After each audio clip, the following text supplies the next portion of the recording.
বিরতিতে যাওয়ার আগে যে খবর আপনাদেরকে দিচ্ছিলাম যে কুণাল ঘোষ তিনি কিন্তু যে অভিযোগ করেছেন যে তাকে কল্যাণ চৌবে তিনি বিভিন্নভাবে টোপ দেওয়ার চেষ্টা করছেন এবং কল্যাণ চৌবে ইস্যুতেই দফায় দফায় অডিও প্রকাশ করেছেন, সেই নিয়েই কুণাল ঘোষ ধর্মেন্দ্র প্রধান ইস্যুতে ক্ষমা চেয়েছেন।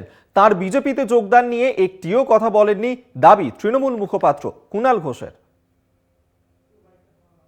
বলুন এখন কি পরিস্থিতি?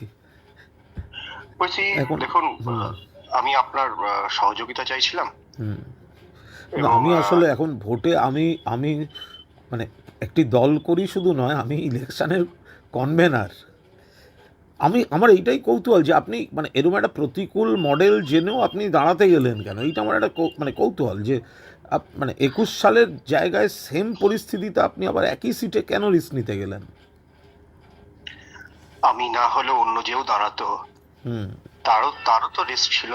পার্টি সিম্বলে কাউকে না কাউকে দাঁড়াতে হতো। সে তো বটে। তো পার্টির যে কোনো কার্যকর্তা দাঁড়াবে। হ্যাঁ, যদি আর ভালো সময় তো অসংখ্য লোক দাঁড়ানোর জন্য মারামারি করে। জানি প্রতিকূল সময়ে যদি দাঁড়ায় কেউ না, সে তো 21-এও তথাকথিত অনুকূল অবস্থা ছিল, তখন তো সব গেল রব উঠে গেছিল তখন, যে সব লোকজন যাওয়াটা। এখন এখন মানে মানে কি মানে মানে আপনি মানে আমার কাছে কি আশা করেন? মানে আপনি যা যা মনে হবে, যতটুকু মনে হবে আমি সেটাই আশা করি। মানে আপনি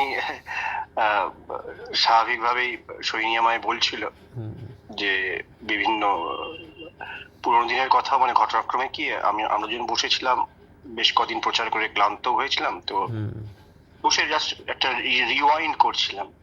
না, একটা সুসম্পর্ক, সুন্দর সম্পর্ক। দেখুন, রাজনীতি একদিকে থাকবে, ব্যক্তিগত পরিচয় নিশ্চিতভাবে সেটা মানে 100 বার সেই জিনিসপত্রগুলো থাকবে।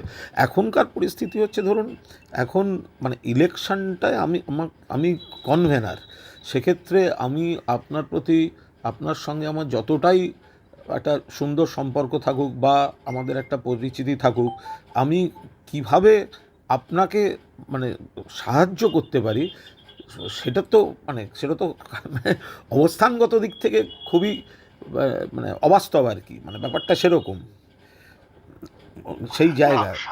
আপনি যা বলছেন আমি একদম একমত। তবুও যদি মনে হয় যে আপনি আমায় সাহায্য করতে পারেন, আর স্বাভাবিকভাবেই যখন একটা নির্বাচনের প্রতিদ্বন্দ্বিতা করছি, সাহায্য চাইছি, মানে জেতার জন্য সাহায্য চাইছি। মানে 1 ভোটে হারও হার, লাখ ভোটে হারও হার। আমরা বলি ভালো খেলিয়া ভারতীয় দল আবার। আপনি এতদিন মামলাটা করে আটকে রাখলেন, এটা কি আপনার পক্ষে গেল? এরও আছে, সে আপনাদের প্রেক্ষাপট রয়েছে। আপনি আমার মনে হয় সক্রিয় রাজনীতি করেন, নিশ্চয়ই জানেন যে সব জিনিস ব্যক্তি বিশেষের সিদ্ধান্ত হয় না।